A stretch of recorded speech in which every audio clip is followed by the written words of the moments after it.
Olá, meus queridos alunos do Seminário Teológico Paulo Leivas Macalão. Olha, um abraço a todos vocês. Seja os alunos à distância ou os alunos que estão inscritos em nossos núcleos de encontros. Nós temos vários e Deus tem nos abençoado. Eu sou coordenador do Seminário Teológico, do núcleo do Seminário Teológico Paulo Leivas Macalão, no campo de Iporá. E Deus tem nos abençoado, tem nos agraciado, graças a Deus. Nosso pastor presidente é o pastor Ataú Alves Rosa, que presta um trabalho brilhante ao campo de Iporá. Muito bem. Bom, vamos dar sequência à nossa sexta aula. A sexta aula, matéria livros históricos ou história de Israel. Mais precisamente, é história de Israel. E olha só, agora, no capítulo 11, no capítulo 11, você vai ver, Saul tem um confronto com os amonitas, vence. Aí, no capítulo 11 ainda, versículo 12 ao 15. Olha o título desse texto, do 12 ao 15, de Samuel, primeiro livro de Samuel, capítulo 11, do 12 ao 15. O título é Saul proclamado rei. Está indo bem. Aparentemente está indo bem. No capítulo 12, Samuel resigna o cargo. Saul agora é rei, ele resigna o cargo, diz, olha, entrega o cargo, né? Vamos falar a nossa linguagem que às vezes leva-nos a uma jubilação. Então, resigna o cargo. Faz um sermão muito lindo, diz para Israel algumas coisas muito importantes. No capítulo 12, versículo 3, você vai ver ele falando sobre alguma coisa séria. Ele diz assim, eis-me aqui, testemunhai contra mim perante o Senhor e perante o seu ungido. De quem tomei o boi? De quem tomei o jumento? E ele faz umas indagações por causa da transparência dele no seu exercício como líder sacerdotal, profeta e juiz de Israel, da nação de Israel. Capítulo 13, nós já vamos ver mais guerras entre Israel e os filisteus. Aqui, a partir do 8, Saul já começa a se precipitar.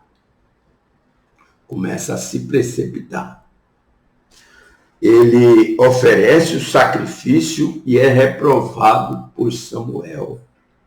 Meu Deus! Samuel demorou. Samuel andava na direção total de Deus.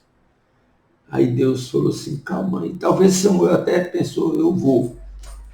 Aí Deus embaraçava ele e dizia, não vai agora não. Vamos testar o rapaz. Vamos testar o rei que Israel pediu. Ok. Bom, mas o que acontece? Demora 7 dias. Saul oferece o sacrifício. O que ele fez? Ele era rei? Ele era o comandante militar de Israel. Mas não cabia a ele a parte. Samuel ainda era o sacerdote, aquele que oferecia os sacrifícios. Mas ele oferece. Às vezes Saul pensou, Samuel já perdeu mesmo, já me colocou como rei. Eu já vou logo exercer esse trabalho aqui na sua totalidade. Será que ele queria ser rei? Será não? Ele queria ser rei e sacerdote, sumo sacerdote, o melhor possível, cargo mais alto possível. Mas veja só o que diz, versículo, aqui no capítulo 13, o versículo 8, esperou Saul 7 dias, segundo o prazo determinado por Samuel, não vindo porém tal a Gilgal, o povo se foi espalhando dali. Aí foi a hora que ele achou uma hora própria para oferecer o sacrifício. Mas no versículo 14, já agora não subsistirá o teu reino. O que Samuel falou para Saul. Você está reprovado. Você não passou no teste. Aí ele diz assim, o Senhor buscou para si um homem que lhe agrada e já lhe ordenou que seja príncipe sobre o seu povo. Você já teve uma profecia? Quantos, para esses tantos alunos, já teve uma profecia? Filho, filha, eu te escolhi desde o ventre da sua mãe. Eu não quero dizer que Saul foi escolhido por Deus, mas não é só ser escolhido, é manter um padrão de obediência. Aí, nisso aí, Saul perdeu. Aí ele completa, e já lhe ordenou que seja príncipe sobre o seu povo, porquanto não guardaste o que o Senhor te ordenou. Ô meu filho, meu querido aluno, guarda as ordenanças de Deus, espera tudo no prazo certo, não dê passos errados. Lembra da nuvem sobre Israel? No deserto? Eu vou falar sobre isso nas aulas do Pentateuco. Israel só aluía, só guardava o tabernáculo, ou desmontava o tabernáculo, tudo ficava prontinho. Mas o que eles faziam? Ficavam olhando para a nuvem. Quando a nuvem, o vento dava aí Deus mandava um vento. O Espírito de Deus soprava. A nuvem começava a aluir. A Israel, em ordem, muito organizado. Primeiro, 3 tribos, o acampamento de Ruben. Mas a tribo dele, mais 2 tribos, se levantava e seguia. Aí depois vinha um dos 3 que cuidava dos 3 filhos de Levi, Gerson, Coate e Merari, cada um sobre a ordem. Aí vinha mais outro acampamento de 3. Era lindo. Mas não desobedeça a direção de Deus. A ordem. Capítulo 14, vitória de Jonas. Aqui é um probleminha sério, porque aqui a gente vê, diante de um voto precipitado de Saul, quase que ele ia matar o filho dele, ia matar Jonatas. Era seu filho, era o seu herdeiro. Um dia, aqui posteriormente, ele vai falar para Jonatas, ô Jonatas, até quando você vai ficar com essa leviandade comigo, apoiando esse Davi? O teu reino não vai subsistir desse jeito, meu filho. Tá vendo? Era o herdeiro dele. E por nada ele tem que matá-lo para cumprir um voto precipitado. Juízes, nós vimos no capítulo 11 um voto precipitado. A minha opinião é que Jefté não ofereceu ela em holocausto queimado lá no fogo do altar do holocausto. Mas sim, tira ela a liberdade. O Field também concorda, a maioria, uma boa parte. Tem alguns que acham que foi literal o holocausto. Mas eu fico com aqueles que são mais sensatos e levam no sentido figurado que ela perdeu o direito de se casar. Tudo bem. Se você pensa de outro jeito, nós não vamos contrariar um ao outro por causa disso, não. Só me dá o direito de pensar. Ai, ai. Bom, vamos terminar aqui essa parte. Eu preciso terminar os 2 livros de Samuel agora. E continua a guerra de Saul com os filisteus. A questão de Jonatas foi porque o povo estava numa fome tremenda, tomado, esvaído, uma fraqueza tremenda, ou de uma fraqueza tremenda.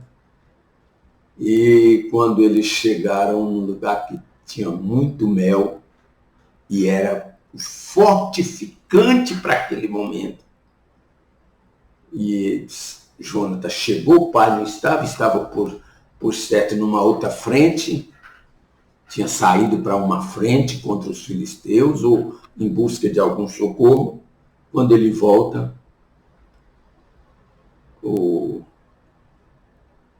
consultou a Deus, e Deus falou para ele, olha, não tem jeito. Quebraram o voto. Porque ele tinha feito o voto. E Deus tinha. Mas ali eu vejo 2 coisas importantes. Primeiro, cabia a ele fazer o voto. Segundo, Deus aceitou o pedido, o voto dele. Senhor, eu vou fazer esse voto assim, não, vamos comer tal. Aceitou. Tudo bem. Saúl, não precisava disso não, mas tudo bem. Assinou. Aí quando ele vai consultar a Deus, ele fala, não, quebrou o voto que fez. Mas aí nós vamos ver outra questão. A misericórdia de Deus sendo manifestada através do povo. E aqueles outros soldados disseram, não, você não vai matar ele não, moço. O rapaz nos livrou, o rapaz tem um comando tremendo, uma sagacidade muito própria para vencer esses filisteus. Quantos ele já venceu? E assim por diante. Então, cuidado com o que você vai votar. Certinho? Bom, nós vamos ver então que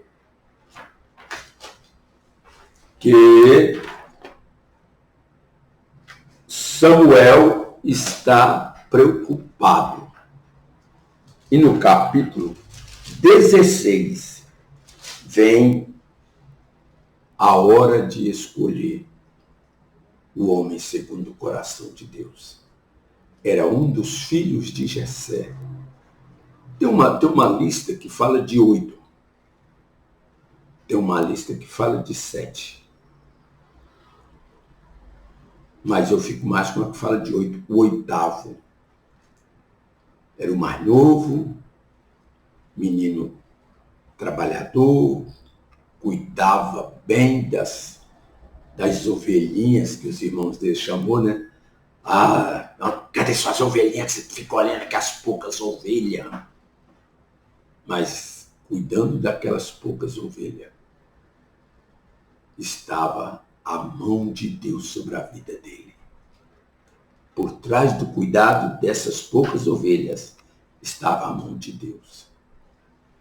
E quantas vezes eu me incluo nisso aí, quantas vezes nós desprezamos aquilo que nós mais queria que fosse grande em número, em quantidade, não sei o quê.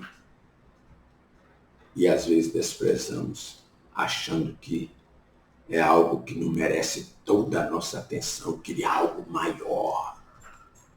Mas cuidado quando nós estamos diante das pequenas causas de Deus. Ele está nos provando para nos colocar diante das maiores causas. Muito lindo isso, não é? Muito lindo. Bem, agora capítulo 17. Esse rapaz entra no seu terceiro treinamento na categoria mais forte que se pode. Havia enfrentado um leão, havia enfrentado um urso para salvar as ovelhas. E agora enfrenta Golias, em torno de 2,70 m, lá vai qualquer coisa de altura. Quase 3 metros de altura, 2,90 m, quase 3 metros. Um homenzarrão, um monstro. Mas Davi não se inferioriza. Por quê? Ele apresenta o relatório para Saul. Diga, olha, eu estava olhando as ovelhas do papai, um dia apareceu um leão. Eu fui, peguei ele, matei ele. Outro dia apareceu um urso. Você sabia que o leão muitas vezes respeita o urso? O leão é a estratégia, é o seu bramido, é que ele chama a atenção. Mas na força, o urso ganha dele.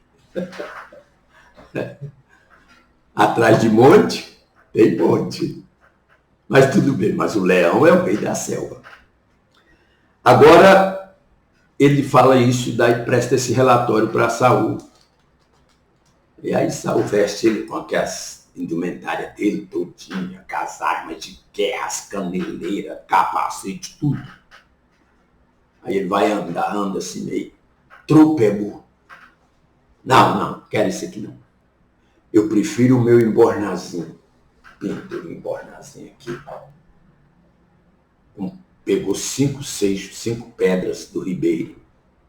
A sua fundinha enrolava num dedo e segurava com o outro. Enrolava nesse, enrolava aqui e segurava a outra ponta com esse. E rodava ela. E eles tinham muita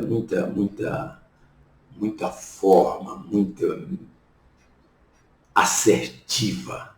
Não errava, dificilmente. A Bíblia diz que tinha uns soldados da tribo de Benjamim, que eles eram tão habilidosos com a funda, que eles acertavam fio de cabelo. E o treino de Davi não era inferior a isso aí. E ele acertou, e o Golias desafiando. Deixa eu te falar uma coisa, depois que você mata um leão, que você mata um urso, você está pronto a vencer pelo seu povo, por aquilo que você cuida. Tá? Amém?